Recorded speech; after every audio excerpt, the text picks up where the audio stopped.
Hello and welcome to this review of the newly released Flames of War Iron Cross German source book for the Eastern Front 1942 to 1943. This is covering particularly from early 42 on through Stalingrad. On the back, it gives you a little bit of a blurb, gives you some nice models, and it also shows you what lists are you able to make with this. Now, you have to have the rule book in order to play this. That is, if you wish. So here you have the usual Battlefront Standards, very colorful pictures, a mixture of actual wartime photos, gives you a background. So again, if somebody was not familiar with World War II at all, or they're not familiar with the Eastern Front, this is a wonderful opportunity. This goes over the German special rules. That goes over, it gives you an idea about the Russian front. It also gives you a timeline, which is really nice because it puts the entire war into perspective as far as what has happened compared to where we are at now here according to this map, which is May of 42. And then, of course, it talks a little bit more about Case Blue, the opening phase. So it, part of this is giving an inspiration to players as far as picking scenarios and rough locations where they're going to be. And of course, you can always do further research. You can talk about Army Group South going from July to November of 42. And again, all along you have the overall timeline that's there, so you can pinpoint, but it also includes the different fronts, I must add. Now, the Piece de la Resistance, the Battle of Stalingrad. So here we have a nice map of Stalingrad and the landmarks where a lot of fighting has occurred is labeled clearly on this map here. And like the famous tractor works, for example. So if you wanted to create some fights around certain areas of Stalingrad, it gives you a point of reference as to what part of the city did the fighting take place, roughly when. And you can also notice, the front lines. What was that like? And in history, the Germans did take 90% of the city. The Russians held on very grimly. And you can see where they were making crossing points according to this map.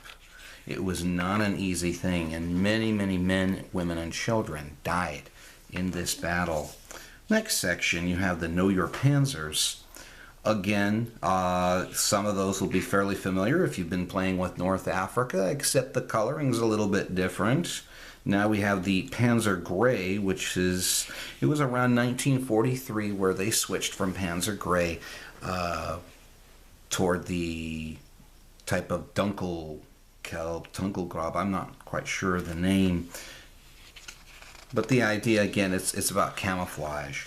Now we look at the Iron Cross Force. So you can choose between a Panzer IV company, a Panzer III company, Panzer Grenadier company, and then a Grenadier company. And then, of course, this also gives you what extra goodies that you can go and put in there to your forces. So you can have a lot of artillery backup. You can have the Nebelwerfers, which are your rocket launchers. Nebelwerfer, literal translation, fog thrower. So again, it's very similar to what they did with the Desert Rats book, the Africa Corps book, and then the Armored Fist book, where they give you an actual unit, and then it gives you what its organization would look like in terms of Flames of War. It also gives you a little bit of a history of the unit, which is kind of cool, I would think, for history fans out there.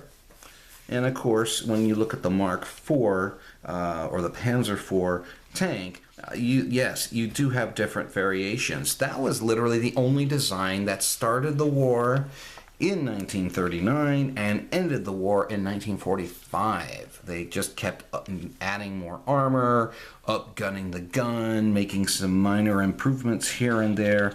Except toward 45, they had to make some changes because of wartime shortages. So again, you get get an information here about the HQ, the platoon. It also gives you the point values and some of the special rules that they need. And then here, the 11th Panzer Division. Now, in this case here, the difference between that one and the 24th is that the 11th Panzer Division, that most of the vehicles were Panzer IIIs, which by the time around 42, they were starting to be a little bit less useful compared to where they were in 40 and 41. And 42 in the desert. But then, of course, World War II has always been an armored race as far as who had the more armor, who had the bigger gun. Okay, it was a constant evolution of weapon systems and weaponry, but particularly among armor. Okay, so moving on here, so you can have a Panzer III mixed platoon because there's different models of that. Okay, the 9th Panzer Division. So that gives you some ideas here. And then in this case, they were focusing on the Panzer Grenadier Company for that. So you can have Panzer Grenadiers. Again, 8-centimeter mortar. It's interesting that you only get 2 in a section. Interesting, because now when you roll, you have to re-roll. Okay. All hits, I believe, because you don't have enough tubes firing. And then, of course, you have the Grenadier Company, which at the beginning of the war, they were referred to as infantry, but they were also referred to as the Schützen, which was the rifle. In about 42-43, Hitler used the word Grenadier. He gave the distinction to the infantry, the title of Grenadier, with the idea to boost the men's morale. Assault Pioneers, oh yes, if you're going to go to Stalingrad and you're a German player, these guys you must have. They have plenty of equipment. You got your Tiger heavy tank platoon. If you notice here, if you look at the point values, they're very similar. They're exactly the same as they were in the desert. Stugs, so now we're finally getting to see some Stugs. Sturmgeschütz, if you want to be particular about it. And you got choices between the short 75mm and the long 75mm. Martyrs, yep, they make their role here. And then, of course, we have our armored cars for recon. Here we also have the 37mm Tank Hunter Platoon, AT gun. You do have the option also of using the steel granat, which cuts down on the range, but the little grenade thing that they put there instead of the regular shell has much more of a punch than the regular 37mm round. You also have the 5cm or 50mm anti-tank guns as well. Here you have the 75. The 75 was a faithful one throughout the rest of the war. Very nasty. Very nasty. Not as nasty as the 88, however. And then, of course, for artillery here, the 105mm, the 150mm, and, of course, your Panzer II observation post. Okay, you've got your anti-aircraft. You have your 88s. Here again, they have not seemed to change the point values from compared to North Africa. However, this one here, this Stuka flight, has a 37mm AT gun mounted underneath. So that tends to be nasty when you got guys like Hans Rudel and what he did with that. But his exploits are in other book. Now, what makes this different compared to the other source books is we now have a section that focuses specifically on city fighting. This is really cool if you are interested in doing that room-to-room action that so typified Stalingrad. I know Battlefront is making these building ruins here for sale, and they look nice and everything. So yeah, this can get pretty nasty, but these include the rules here. The table size is definitely smaller than your typical 6 foot by 4 foot. The intensity of the fighting, well, hey, that's part of your gaming experience, isn't it? So it talks about what the terrain looks like. It also talks about line of sight, moving, shooting, and of course, naturally, assaulting.